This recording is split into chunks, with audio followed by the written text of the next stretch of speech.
Kao što ste imali priliku da vidite, sljedeća kategorija jeste najbolja digital kampanja za poslodavce, a danas nam se iz kompanije IT Engine, koja je nagrađena za kampanju Ovako se ne, pridružuje Bojan Zrnić. Imaćemo priliku zapravo da čujemo kako je to sve izgledalo i šta smo to sve gledali onih dana u okviru ove kampanje.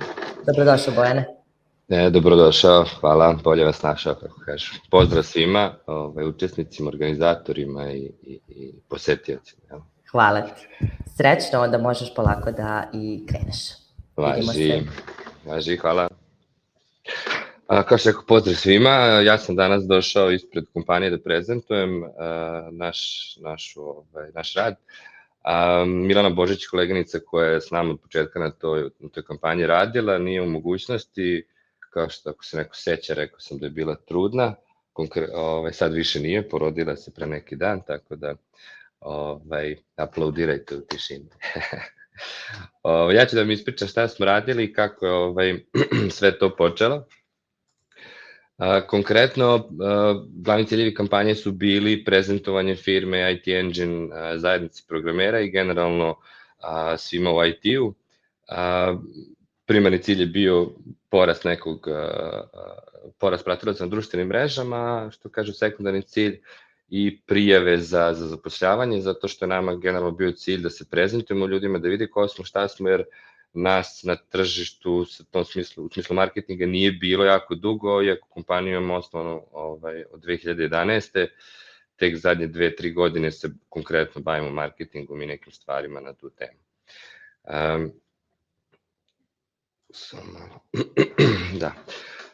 Kanale koje smo koristili za plasiranje cele kampanje su konkretno LinkedIn, Instagram i Facebook. LinkedIn je bio primaran jer je zapravo najveći broj community u IT-u tamo, a Instagram i Facebook su samo bili tu da pomognu i da ispratimo i sa druge strane, ali LinkedIn je bio primaran cilj i nismo ništa drugo ni planirali. Sad smo recimo otvorili YouTube kanal na koji smo plasirali sve te videe, ali YouTube uopšte nije bio primaran, niti bio jedan od osnovnih kanala, to smo samo na kraju hteli da iskoristimo te videe, da ipak ostanu negde, ne samo na LinkedIn profilu, nego da budu dostupni široj javnosti, zato smo uzeli YouTube kanal. I konkretno YouTube kanalu isto bilo jako puno pregleda i videa, samo što konkretno jako malo iz našeg community, iz našeg sveta, to su uglavnom ljudi koji su van IT-a.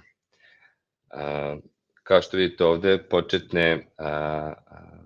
početnu statistiku na videoima koji su išli, konkretno za junior developera, ovo je prva statistika, Facebook, LinkedIn i Instagram share-ovi, zatim za druga dva videa koji je bio intervju sa senior developerom i treći bio klijent translator, u suštini priča sa klijentom. On je recimo bio slabiji od ova dva, gde su konkretno ovde bili uključeni programeri, pa je verovatno došlo do šire publike. Vrsta komunikacije, da, zapravo šta smo hteli da odradimo u suštini, da prezentujemo način na koji treba da se radi HR intervju, konkretno, treći je razgovor sa klijentom, ali u suštini pokušali smo kroz kampanju da pokažemo kako ne treba neke stvari raditi, naravno na sarkastičan način, išli smo u krajnost, baš u krajnost, i na jednu i na drugu stranu, tako da u jednom videu vidite kako je zapravo HR loš, a u drugom videu je kandidat loš, tako dalje. U razgovoru sa klijentom su svi loši. Tako da išli smo baš u neke krajnosti i pokušali da objasnimo zašto smo išli toliko u krajnosti, baš da ne bi došlo do momenta da neko pomisli da se tako stvarno radimo. Kao što rekoh, znači, ciljna grupa su bili programeri, jer nam oni najviše fale u kompaniji, da bi ispratili to zapošljavanje i sve morali smo da krenemo od employer brandinga, koji je bio na nuli pre toga, tako da tek sad imamo uslove da razvijamo neke dalje stvari, kada smo podigli employer branding sa nule i sada ljudi znaju ko smo i šta smo. I naravno ključna poruka je bila kako ne treba raditi. zapravo i poruka kampanje je bila da nam se jave, da nam se kandidati jave i vide kako se ti procesi rade kod nas, vide da to nije tako, da to nisu te krajnosti i zapravo zašto smo se odlučili da te videe napravimo, jer zapravo svaki video je imao neku stvar koja, da ne kažem, zvučena iz pravog života, jel, ne na jednom sastanku, ali ako se skupi x intervjua, može da se skupi jedan intervju sa juniorom ili seniorom bez problema. Ovde su konkretno poruka kampanje koja je naišla na jedan divan, kako se kaže, odziv, to jest od community-a. Imali smo, ja kažem, 0% negativnih komentara ili ti u nekoj statističkoj greški, u smislu jedan komentar na 1000, gde smo baš bili ponosni jer u suštini nismo znali kako će to da se odrazi na ljude, da li će bude neko ko nije shvatio kompletnu priču i tako dalje. Međutim, jako smo bili zadovoljni sa odzivom, nikakav problem nismo imali, to je toliko, bukvalno kažem, statistička greška su bili negativni komentari.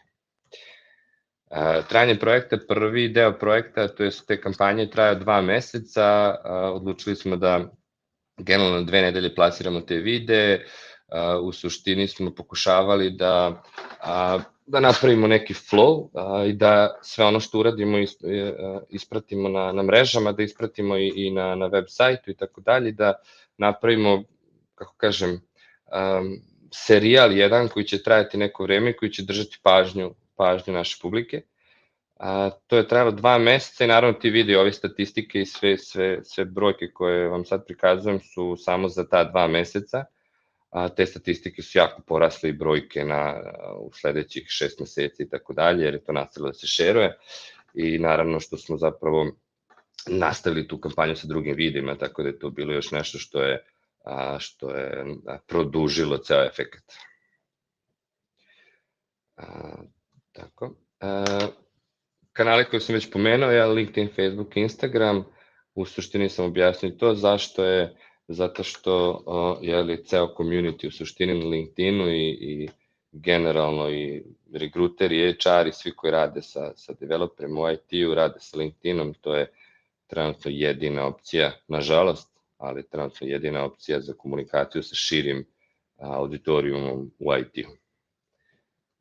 Uticaj kampanje su u suštini bili vrlo uspešni i to jest jako smo zadovoljni sa svima što se desilo posle, zato što već nakon prvog videa, ovde konkretan podatak da je stiglo 80 prijava za posao tog meseca, međutim konkretno ono što sam rekao na početku, taj brand awareness, znači šta smo mi hteli da uradimo i da se predstavimo zajednici i naravno kad neko razmišlja o poslu da razmišlja i o nama, tako? Da pre toga nije to bila mogućnost, tako da su mi generalno ceo priliv prijava za posao se promenio i povećao u odnosu od te kampanje, ne samo za vreme kampanje, tako da je kompletan učinak bio dobar. Sad ćete vidjeti tu metriku i same, kako se zove, statističke podatke, pa ćete vidjeti i sami šta se sve desilo. Na prvom videu sa intervjuom sa junior developerom smo imali, vidite, preko 4000 lajkova, komentara i jako puno, to je sve povećalo, mislim da su komentari par stotina, share-ovi su isto došli na mnogo više od toga, ali u suštini sve što se desilo se jako brzo prihvaćen, jedan i drugi i treći video i to je ono što nam je dalo boost možda za sledeći deo kampanje.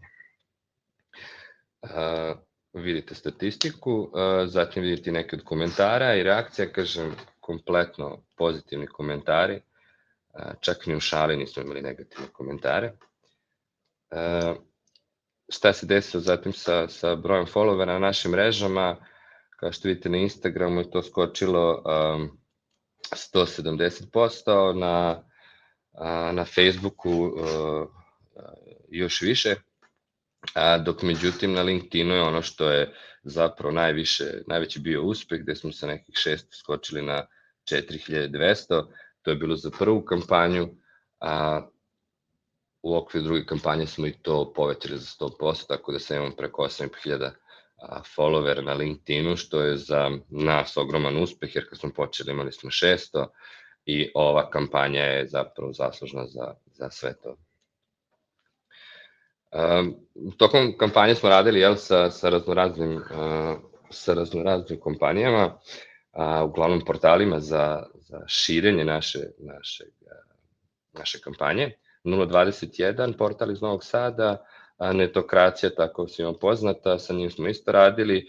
BizLife, konkretno portal, koji vi vjerojatno znate, samoinicijativno sva 3 videa ispratio, mislim i u sledećoj kampanji takođe.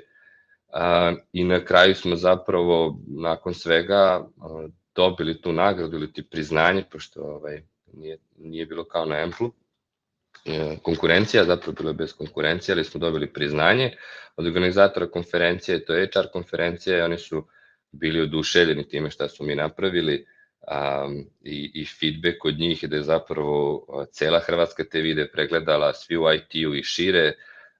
Ta konkretno osoba Jasna Rilović je napravila tu konferenciju, ona takođe ima školu za obuku HR-ova i rekla nam je da u školi konkretno koristi naše videe za obuku kako neke stvari ne treba da se radi. Tako da smo ponosni na taj feedback i konkretno saradnju sa svim ostalim portalima. Kao što vidite ovde su dodato još novije statistike koje je zapravo bilo do kraja godine, samo u ta 2 meseca, gde vidite da su na Instagramu i Facebooku bilo manje viewova, ali zato je LinkedIn u suštini, da ne kažem, pokidao, imao preko 100.000 viewova na svim videima, kako u toj kampanji, kako i u sledećoj sa nova 3 videa. Metrike posetilaca sa LinkedIna, najviše programera naravno, najviše junior programera, naravno, ali to je sasvim u redu i očekivano. U suštini, ova metrika posetilaca se jako slaže sa metrikom primljenih prijava za posao, da je takođe najviše bilo juniorskih prijava, ali naravno bilo i mediorskih i seniorskih prijava, ali u to u manjem broju, jel? Kao vrlo slično kao i što je ova statistika posetilaca. Planovi za dalje su bili zapravo, to smo već odradili, pošto je davno prošlo, da napravimo još jednu kampanju, to je nastavak kampanje, takođe sa videima, sa malo drugim temama, ali ista priča sarkazma, ista priča krajnosti, da bi jednostavno pokazali kako se zove i opet šta ne treba kroz neki duhovit način i kako bi se još malo prezentovali javnosti. Ta kampanja je bila jednako uspešna kao i prva i nastavili smo sa rezultatima, sa novim followerima i kao što rekao, sad imamo preko 8.500 followera ili tako nešto, koji konkretno i redovno prate, lajkuju i šeruju sve što im je zanimljivo na našoj strani. Dobro, tako da, došli smo do kraja. Hteo sam što pre da prođem sve slajdove, jer je to u suštini klasična statistika i želeo bi zapravo da čujem više vaših pitanja, ako je nekom nešto zanimljivo ili konkretno interesantno, to nam je moguće. Hvala Bojane. Samo lagano hvala ti na prezentaciji. Pre nego što nastavimo na pitanja, shvatila sam da sam ostala dužna zapravo kriterijume po kojima je i dodeljena nagrada u okviru kategorije, pa evo taman dok se pripreme prsti publike. Dakle, kriterijumi u okviru ove kategorije su bili jasnoća definisanih ciljeva i prilagođenost ciljnoj grupi 30 poena, kreativnost realizacije 40 i feedback relevantnih stakeholdera, odnosno ostvareni uticaj kroz metrike 30 poena. Imamo neka pitanja iz publike. Kaže, da li ste kampanju od starta planirali sa influencerom radi riča i prepoznatljivosti ili ste samostalno razvili skečeve? Skečeve smo zapravo, ideje za skečeve su došle od nas, od IT Engine-a, od moje malenkosti i koleginice Milane, i naravno hteli smo s nekim to da odradimo. Influencer kao influencer nije bio nije bio bitan, kao što ste videli, jer zapravo mi njegove influencerske sposobnosti nismo ni koristili, više zapravo njegovu kreativnost, glumu i sve ostalo, on je radio produkciju, glumu, scenariju i tako dalje. Scenariju isto na neke naše početne ideje, ali on je razvio scenariju, tako da uopšte nismo gadili influencera, gadili smo nekog ko može to da napravi, jer mi generalno nismo, da ne kažem, umetnici, glumci i tako dalje, tako da nam je neko takav trebao. A do njega smo došli sasvim slučajno, jer koleginica se setila, zato što on inače radi digitalni marketing, ko nije znao, ima agenciju za to, osim ovih skečeva i videa, on se bavi time i koliko ja znam, posle naših skečeva je dobio dosta posla i poziva iz IT industrije, iz nekih beogradskih firmi i tako dalje. I mogu da vam kažem da imali smo jednu smešnu ideju, to je jako zanimljivo. Prva osoba s kojom smo hteli ovo da radimo je bio Ajsni Grutin i imali smo i sastanak s njim i to je sve lepo bilo, međutim naša ideja je bila da to bude više videa u smislu skečeva, a on je hteo da napravi konkretnije neki, kako on kaže, da odrepuje nešto. Tako da je trebao da bude muzički video. To nije se baš uklapalo u priču, pa smo otišli na drugu stranu, ali da, Miloš je generalno jako puno tu stvari izneo, samo ne kao influencer, po meni ne kao influencer, nego kao stručnjak u digitalnom marketingu.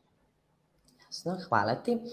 Sledeće pitanje tiče se broja prijava. Koliko je prijava za posao bilo pre kampanje, ako je u toku same bilo 80? U smislu koja je to bila promjena na vaš prethodni? Pa recimo ako je to 2 meseca 80, to je 8 nedelja, nekih recimo 10-ak prijava nedeljno. Pre toga je to bilo na nekom mnogo manje nivou, tipa 1-2 prijave u roku 2 nedelje. Znači par prijava mesečno i tako dalje.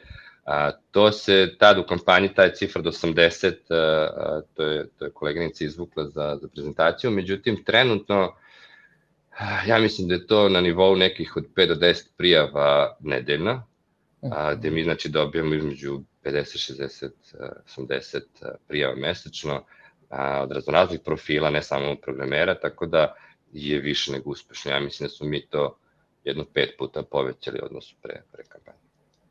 Jasno. I evo za kraj još jedno pitanje. Kakvi su bili uticaji trenutno zaposlenih kolega i koleginica na ovu kampanju? Pa naravno su bili svi presretni, jer u suštini svi vole da se zna o kojoj kompaniji radite i tako dalje, svima su prijele te neke hvalospevi i tako dalje, počevši od mene kao vlasnika firme, pa do, da ne kažem, spremačice, svi su bili srećni. Dosta ljudi bilo uključeno, kao što vidite na tom videu, klijent translator i programeri naručuju hranu, to su uključeni naši kolege, naravno na njihovu želju, nikakve mi forsiranja nismo radili, zato što generalno, to sam tamo i na konferenciji pričao, da i pomenjali smo često, engager se, tako da oni ako žele moraju sami to da urade i da se prihvate toga i bili su vrlo srećni i radi, tako da pozitivan uticaj to ostavilo i na zaposlene. Hvala. Hvala lepo Bojane, hvala i na divnoj kampanji i na današnjem deljenju. Takođe se nadamo da se vidimo opet nekom prilikom u budućnosti. Hvala puno, hvala svima, pozdrav još jednom, pa se vidimo.